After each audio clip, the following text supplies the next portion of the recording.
6 o'clock in the morning on your Monday. Good morning to you, Kentuckiana. I'm Jim Stratman. Grace has the day off, but we do have meteorologist Taylor Stephenson with us this morning, tracking some rain to start, Taylor, but things get a lot better as the week goes on.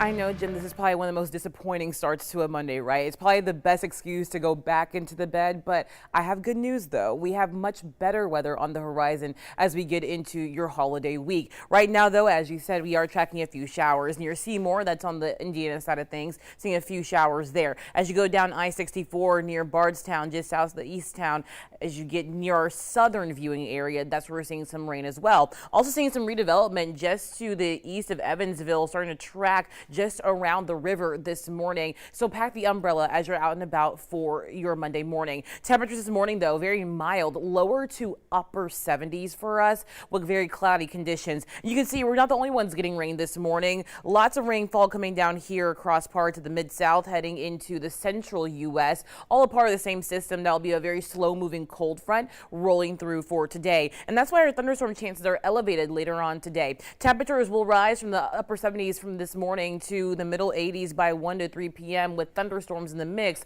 Highs today in the middle to upper 80s. I'll give you the hour-by-hour look of what to expect for the thunderstorms today, and when the dry weather comes in, it's in my full forecast in 10 to 15 minutes. I'll have all that plus a look at what to expect for the 4th of July. Jim, back to you. Now to our top story this morning. The legendary horse trainer Dwayne Lucas has passed away at the age of 89. According to his family, the Hall of Fame trainer passed away peacefully in his Louisville home after battling a severe infection. This morning, we're taking a look at his legacy. Born and raised in Wisconsin, Lucas began his career as a basketball coach, but made a transition into thoroughbred racing, becoming one of the greatest trainers the sport has ever known. After switching from quarter horses to thoroughbreds in 1968, Lucas set his sight on one goal, the Kentucky Derby. He attended his first Derby in 1980, watching Genuine Risk capture the Garland of Roses.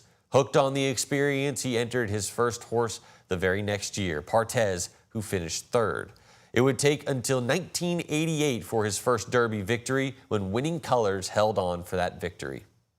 When you win that first one, you get all puffed up, you come back to the barn and you say, gosh, I just won the Kentucky Derby, and what a great thing. And you really think it's you, and you soak it up. Lucas would go on to win 3 more Derbies, with Thunder Gulch in 1995, Grindstone in 1996, and Charismatic in 1999. Through the years, Lucas mentored dozens of assistant trainers, including well-known ones like Dallas Stewart and 2-time Kentucky Derby winner Todd Pletcher. Last year, he received the Kentucky Derby Museum's first ever Lifetime Achievement Award. And even later in life, he wasn't done, capturing his 7th Preakness with Seize the Gray. One of the things that was very significant to me today, and maybe it's because I'm getting a little bit older, but as I came out of the grandstand and out across the racetrack, every one of the guys that were in that race stopped and hugged me and gave me a handshake.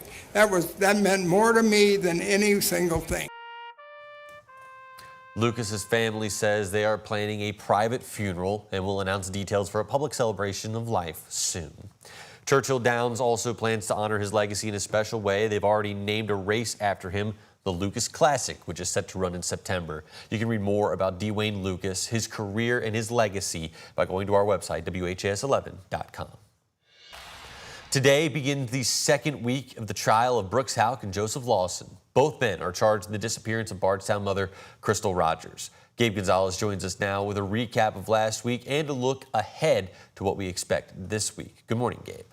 Hey, good morning, Jim. The first week of trial for Brooks Houck and Joseph Lawson brought forth new evidence and more questions about what led up to Crystal's disappearance a decade ago. And here are some of those main takeaways. Cell phone data showed inconsistencies in Brooks Houck's original written statement about what he was doing on July 3rd, 2015. A prosecutor on the case also accused Brooks's mom, Rosemary Houck, of being the mastermind behind the plot to kill Crystal. Prosecutors say she spoke to a former Houck employee about wanting to, quote, get rid of Crystal. We also learned that Brooks Houck's brother, former Bardstown police officer Nick Houck, first caught the attention of investigators because of his phone call during a 2015 interrogation with Brooks. Now, Brooks Hauk is charged with murder, while Joseph Lawson is charged with conspiracy to commit murder. This week, the prosecution is going to continue to lay out its case with more testimony, and that trial resumes today at 8:30. Jim? Thank you very much, Gabe. No cameras are allowed in court all week long, but WHAS11 Shane McAllister and Alexander Goldberg will be inside the courtroom. Today, we're going to bring you the latest updates on our online blog. At 9 o'clock tonight, Doug Profit and legal analyst Nick Mudd are going to break down the key moments of the day. You can watch that on WHAS11 Plus. Just download the app on your TV and you can watch for free. Police are looking for suspects in several shootings from over the weekend. The latest one happening in the Parkland neighborhood where 2 men were shot. Police say it happened around 2 o'clock in the afternoon on Sunday down on 33rd Street. Both men were taken to the hospital with non-life-threatening injuries. 2 men were also shot at a large party in Old Louisville early Sunday morning.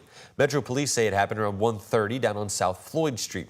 Both men had non-life-threatening injuries, were taken to the hospital. Now, investigators believe the shooting happened after an argument broke out at a party in the area. If you know anything about these shootings, call the anonymous tip line at 574-LMPD. And we have an update for you this morning from police on a double shooting in the Russell neighborhood. 2 women were shot Saturday night on West Madison Street near Elliott Park. Both were taken to the hospital where police initially said one of those women died. Now they say she's just in critical condition. The other woman is expected to survive. No arrests have been made just yet. Former U of L athletic director Tom Jurich made an emotional return to Louisville this weekend.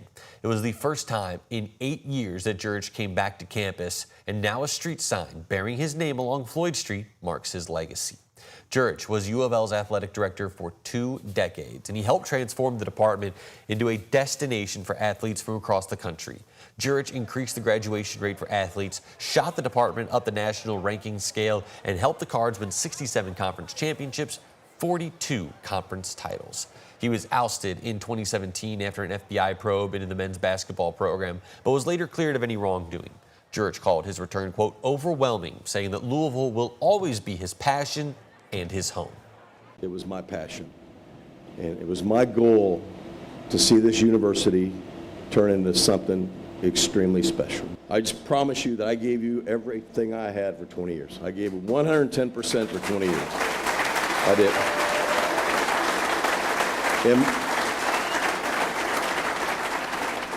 And my number one goal, though, was to make this a destination. Mayor Craig Greenberg also declared June 28th as Jurich's Family Day, honoring their impact on the city.